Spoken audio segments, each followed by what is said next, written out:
Ang susunod na programa ay rated PG. Ito ay nangangailangan ng patnubay at gabay ng magulang para sa mga batang manunood.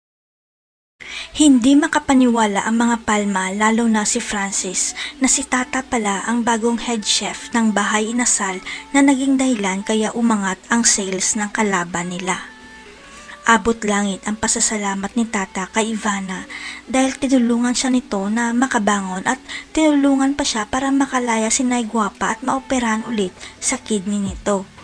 Isinusumpa ni Tata na hindi na siya magpapaapi at matatakot kay Venice at Vivian dahil siya na ngayon si Tata version 2 na palaban at may ibubuga sa buhay.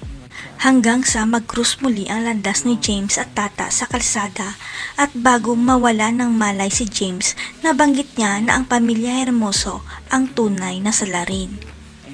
Sa kasamaang palad, hindi lahat na isiwalat ni James kaya mag-iimbestiga si Tata at dito nakita ni Tata ang wristband ni James na may pangalan ng mental hospital.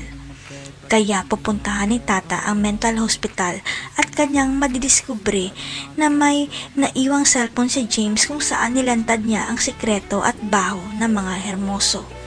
Insaktong nagising na rin si Margaret sa pagkakoma nito at siya lang ang kakampi ni Tata para malinis ang pangalan niya kaya pababagsakin nila ang mga Hermoso.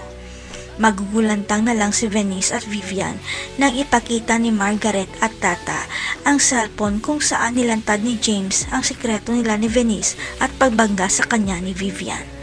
Makukulong na kaya ang mga Hermoso dahil nilantad sila ni James? Magpapaalam na kaya si James matapos siyang masagasaan o magkaka-amnesia siya? Abangan.